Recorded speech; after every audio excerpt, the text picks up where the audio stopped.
إن هذا القرآن يهدي للتي هي أقوم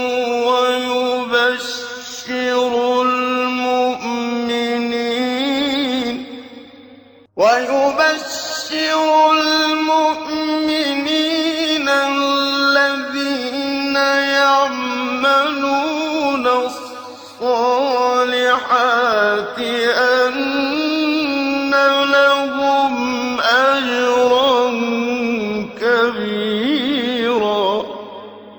بسم الله الرحمن الرحيم. الحمد لله رب العالمين وبه نستعين وصلى الله وسلم على سيد الأنبياء والمرسلين وعلى آله وأصحابه أجمعين ومن تبعهم بإحسان إلى يوم الدين. أما بعد، سلسلہ تفسیر کی یہ 29ویں نشست ہے سورۃ الحج کے اعتبار سے، اور اس نشست میں انشاءاللہ سورۃ الحج کی 5ویں آیت کریمہ کی تفسیر ہوگی۔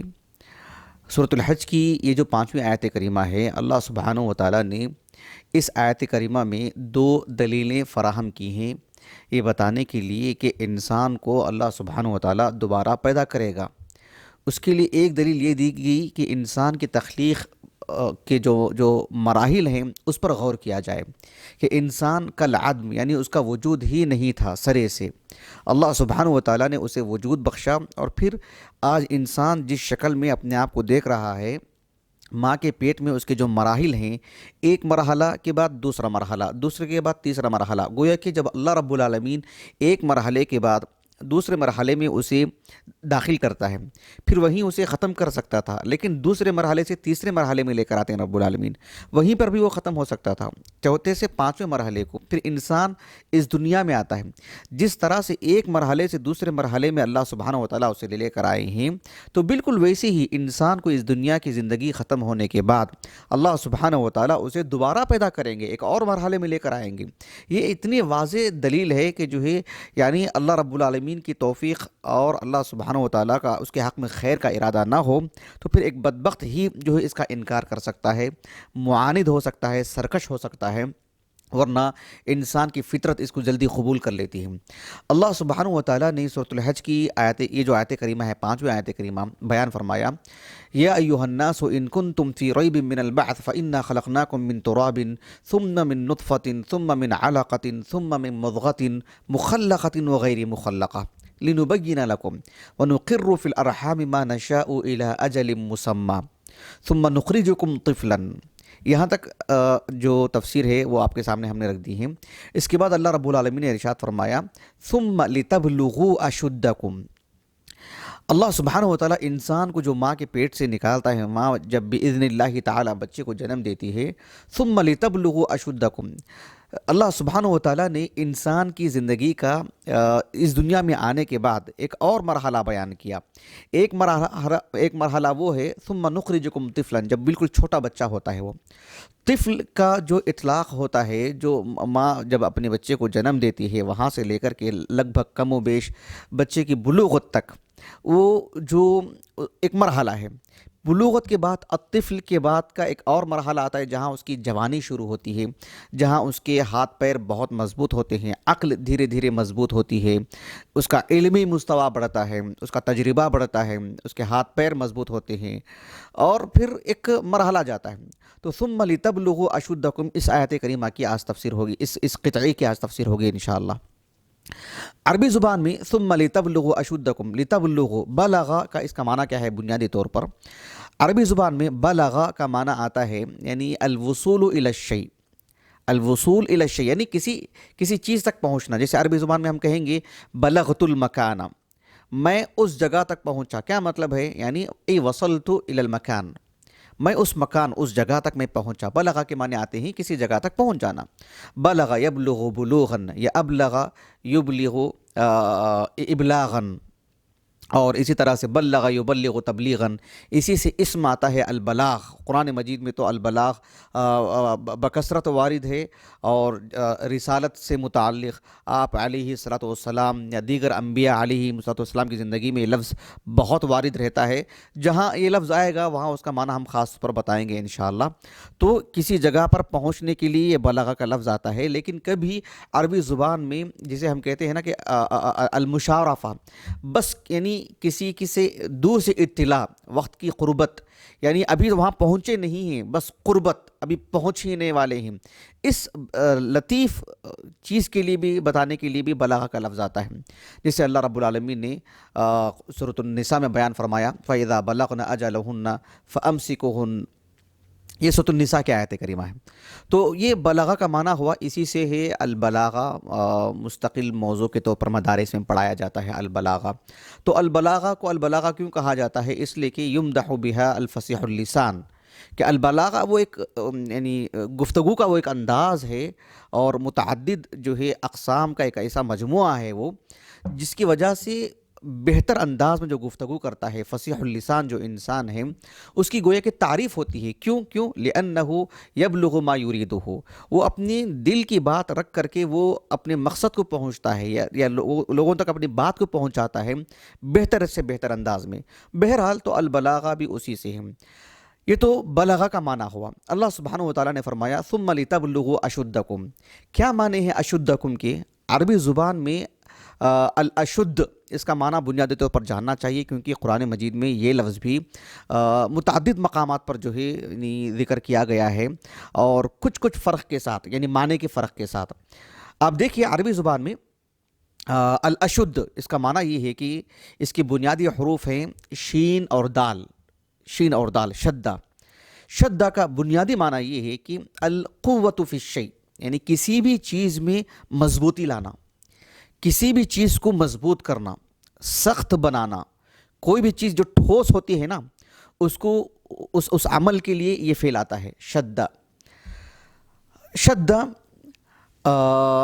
یعنی اس کی جو تفریعات ہم کہتے ہیں نا، تفریعات، جیسے ایک ہوتا بنیادی معنی، اس کی متعدد طور پر یہ لفظ مستعمل ہوتا ہے متعدد معنوں میں، لیکن سب میں کچھ فرق رہتا ہے معنی میں، لیکن اصل جو معنی رہتا ہے وہ سب میں نمایاں رہتا ہے۔ یہ اصل چیز ہے، اس کو کہتے ہیں تفریعات۔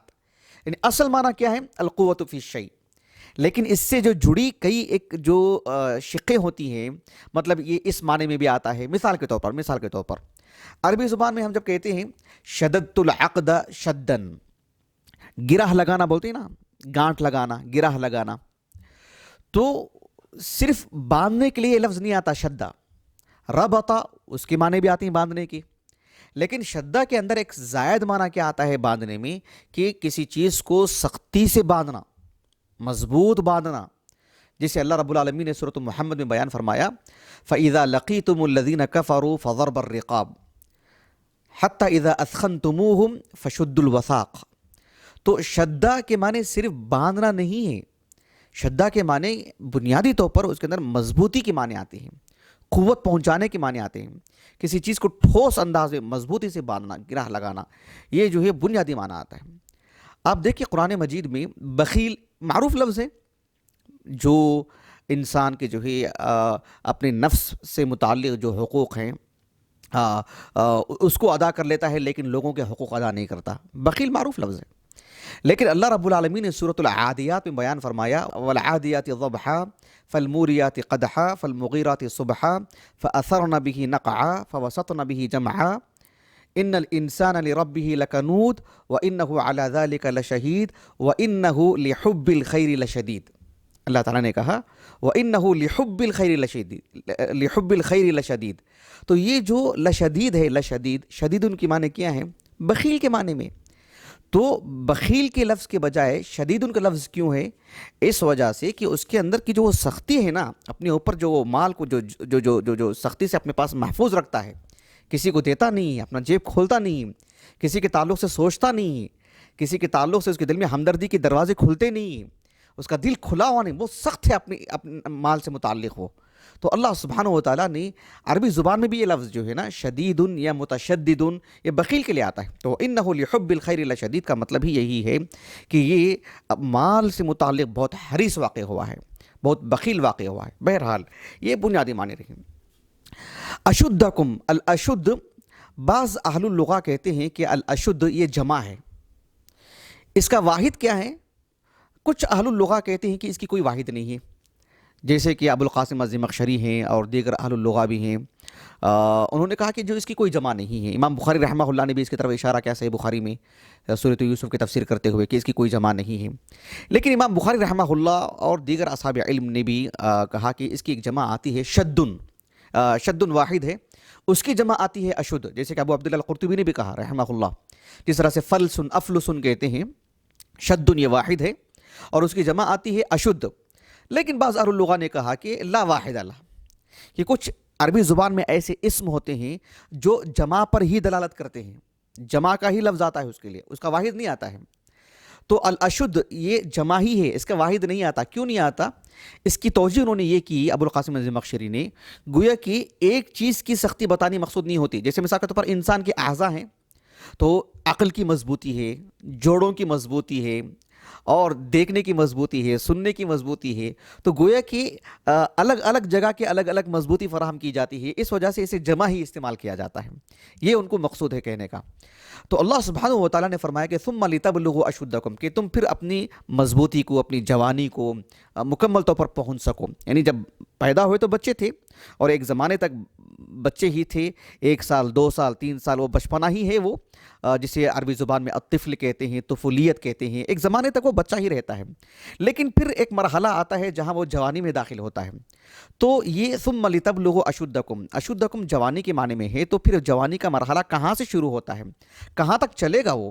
اس سلسلے میں آپ اگر تفاسیر کھول کر کے دیکھیں گے، خاص کر قدیم جو تفاسیر ہیں، اس میں اہل علم کے متعدد اقوال ملتے ہیں. کسی نے کہا 18 سال، کسی نے کہا 40 سال، کسی نے کہا 33 سال، کسی نے کہا 30 سال، کسی نے 25 سال، کسی نے 60 تک جو ہے اس کا ذکر کیے ہیں. خلاصہ کلام یہ ہے کہ ان سارے اقوال کو ہم جمع کریں گے تو یہی ہے کہ اس کی ابتدا ہوتی ہے یعنی الحلم سے. الحلم جہاں سے وہ بالغ ہوتا ہے وہاں سے اس کی ابتدا ہوتی ہے، اس کا آغاز ہوتا ہے اس کی جوانی کا، اور کم و بیش 40 سال تک آس پاس جو ہے اس کی وہ عمر رہتی ہے. امام بخاری رحمہ اللہ نے اس سلسلے میں جو بات بیان فرمائی وہ یہ کہ قبل ان یأخذ فی النقصان، یعنی لتبلغوا اشدکم، الاشد کا معنی امام بخاری رحمہ اللہ نے یہ بتایا کہ قبل ان یأخذ فی النقصان، یعنی جہاں انسان کی زندگی میں، انسان کی بدنی اعتبار سے جہاں کمزوری کا آغاز ہوتا ہے، آغاز ہونے سے پہلے تک کے لیے جو الاشد کا لفظ آتا ہے. یعنی امام بخاری رحمہ اللہ نے گویا کہ انتہا بتائے ہیں کہ کہاں تک چلے گا یہ لفظ، لیکن آغاز کہاں سے ہوگا؟ یحییٰ ابن السلام رحمہ اللہ کہتے ہیں کہ الحلم، جہاں سے انسان کی بلوغت کا جو دور ہے، بلوغت کا جو آغاز ہوتا ہے، وہاں سے جو ہے الاشد کا لفظ جو ہے مطلب اس پر دلالت کرتا ہے. اور یہی بات جو ہے قرآن مجید سے ثابت ہے، میں آگے بتاؤں گا آپ کو انشاءاللہ. مقاتل ابن سلیمان رحمہ اللہ نے کہا کہ 18 سے 40 سال تک، لگ بھگ وہی بات ہے.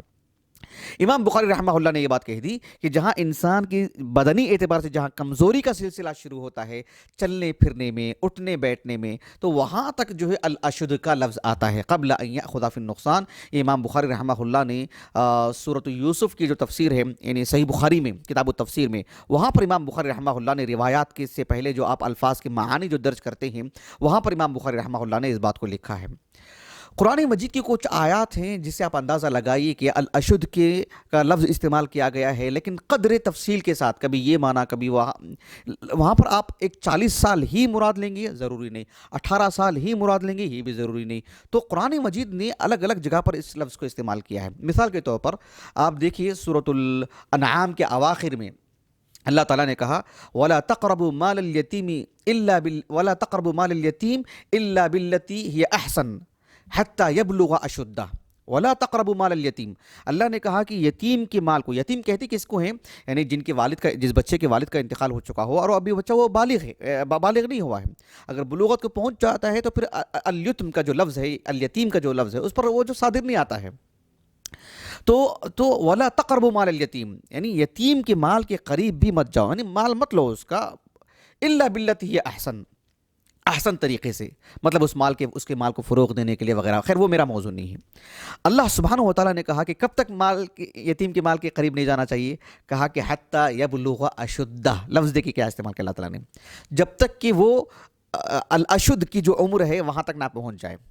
قرآن نے کوئی یہ نہیں کہا نا کہ 18 سال 15 سال 12 سال، ایسا تو نہیں کہا قرآن نے، 40 سال بھی نہیں کہا قرآن نے. لیکن یہ آیت کریمہ میں جو الاشد کا لفظ ہے، کیسے ہم معلوم کریں گے کہ یہ بلوغت کے لیے ہے؟ مثال کے طور پر اللہ سبحانہ و تعالیٰ نے اسی بات کو سورۃ النساء کے آغاز میں بیان فرمایا کہ فَإِنْ آنَسْتُم مِّنْهُمْ رُشْدًا فَادْفَعُوا إِلَيْهِمْ أَمْوَالَهُمْ حَتَّى يَبْلُغُوا النِّكَاحَ وَابْتَلُوا الْيَتَامَى حَتَّى إِذَا بَلَغُوا النِّكَاحَ. حتیٰ اذا بلغوا النکاح کہا قرآن نے. النکاح الجماع مراد ہے. یعنی سورۃ النساء کی وہ جو آیت کریمہ ہے، اللہ سبحانہ و تعالیٰ نے کہا کہ یتیم کے مال کے قریب اس وقت تک مت جاؤ جب تک کہ وہ یعنی شادی کے قابل نہ ہو جائے. یعنی وہ شادی کے قابل نہ ہو جائے مطلب بلوغت.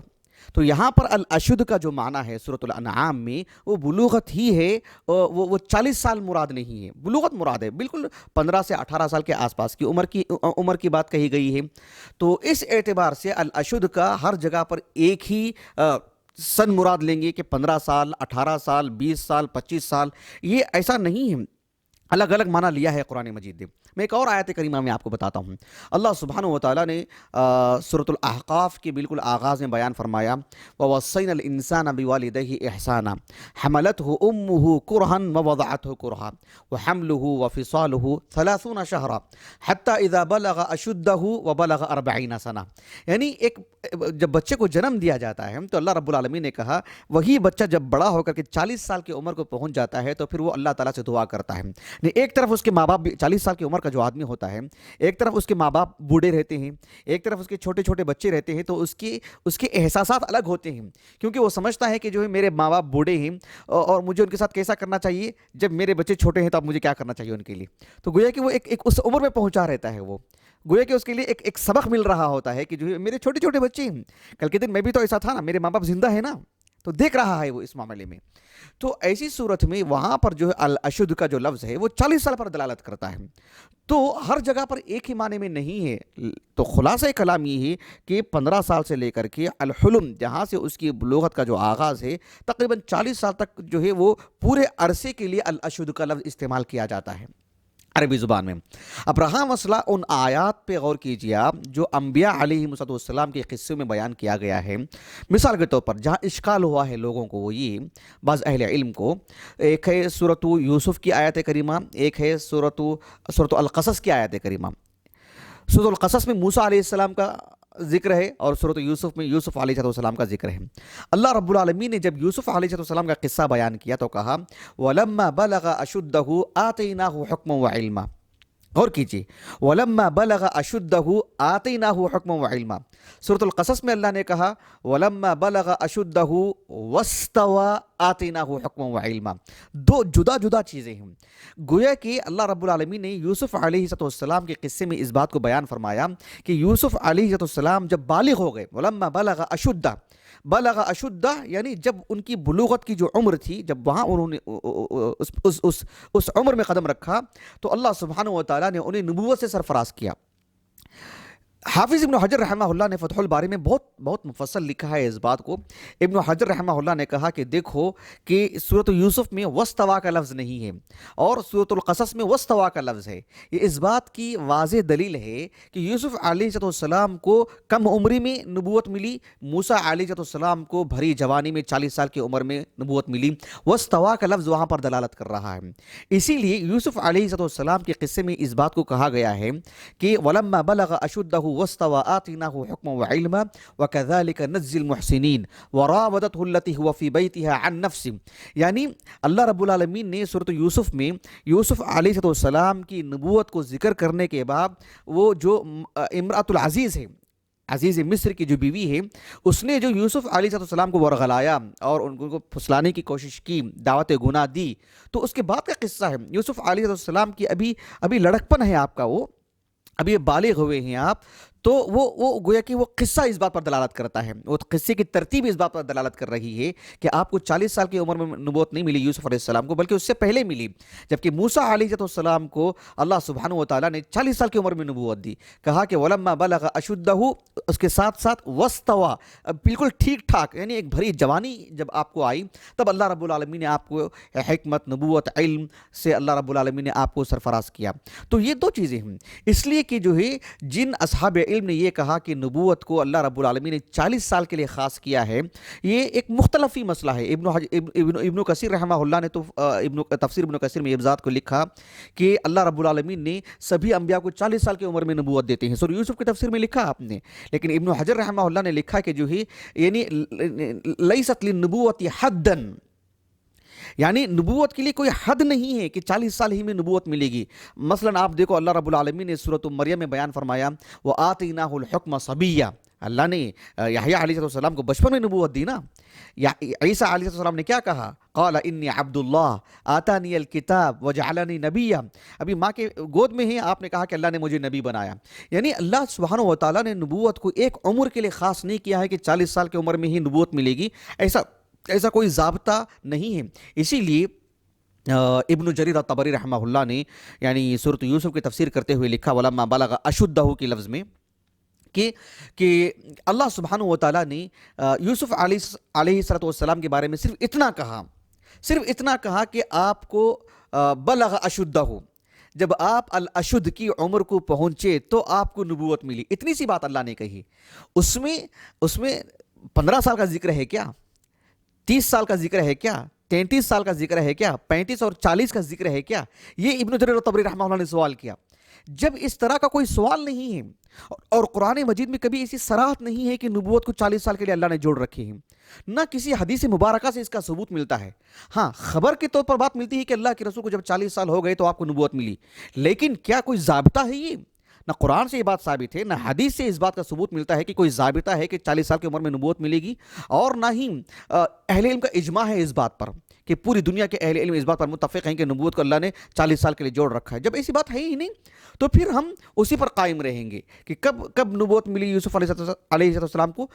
وَلَمَّا بَلَغَ أَشُدَّهُ، جب وہ اشد کی عمر کو پہنچے۔ وہ کون سی عمر ہے؟ وہ 18 سال سے شروع ہو جاتی ہے، وہ یعنی بلوغت کے بعد سے شروع ہو جاتی ہے۔ تو جب وہاں سے شروع ہو جاتی ہے تو اللہ سبحانہ و تعالیٰ نے اس دوران میں کسی ایک عمر میں آپ کو جو ہے نبوت عطا فرمائی۔ تو یہ حد بندی کرنا کہ جو ہے اس کے لیے 40 سال ہی الاشد کے معنی کے لیے یہ درست نہیں ہے۔ یہ بات بتانے کی ضرورت کیوں پیش آئی کہ اللہ رب العالمین نے جو فرمایا کہ ثم لتبلغوا اشدکم، ثم لتبلغوا اشدکم کا مطلب ہی یہی ہے کہ ایک انسان جب ماں کے پیٹ سے نکل کر کے اس دنیا میں آتا ہے تو ثم لتبلغوا اشدکم کا مطلب یہ ہے کہ وہ بلوغت کی عمر تک پہنچتا ہے، تاکہ تم بلوغت کی عمر کو پہنچ جاؤ، جہاں سے جوانی کا آغاز ہوتا ہے۔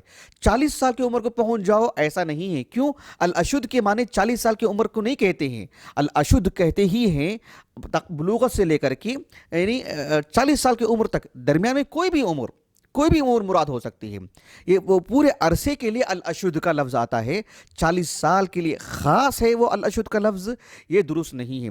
اسی لیے اس کا معنی جو بھی اہل علم بتاتے ہیں وہ یہی ہے، جیسے کہ خود امام طبری رحمہ اللہ نے کہا کہ هو انتہاء قوته و شبابه، کہ انسان کی بدنی اعتبار سے، ذہنی اعتبار سے، ہر اعتبار سے مضبوطی، مکمل شباب، جو بلوغت کے بعد ہی سے اس کے اندر وہ شباب شروع ہوتا ہے، تو وہ اس شباب پر دلالت کرنے کے لیے ہی الاشد کا لفظ آتا ہے۔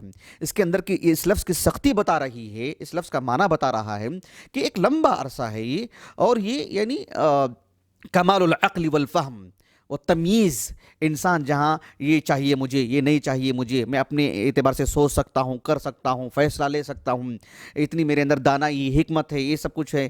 تو اس عمر کا جو مرحلہ ہے وہ بلوغت کے بعد سے تقریباً شروع ہو جاتا ہے۔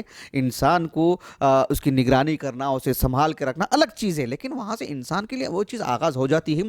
اسی لیے بعض اہل علم نے یہاں تک کہا، امام عامر الشعبی رحمہ اللہ نے، کہ جہاں انسان کی نیکیاں اور برائیاں لکھنا شروع ہو جاتی ہیں، اس کے حسنات اور والسیئات، وہاں سے الاشد کی عمر شروع ہو جاتی ہے، اور کہاں تک چلتی ہیں؟ وہ چلتی رہتی ہیں تقریباً جو ہے مطلب 40 سال کی عمر تک۔ لیکن آغاز کہاں سے؟ آغاز تو الاشد کا لفظ کسی ایک عمر کے لیے نہیں ہے، بلوغت سے لے کر کے وہ 40 سال کی عمر تک کے لیے ہے۔ ثم لتبلغوا اشدکم، اس کے بعد کی جو آیت کریمہ کا جو حصہ ہے اس کے بعد آنے والی نشست میں آپ کے سامنے رکھیں گے انشاءاللہ۔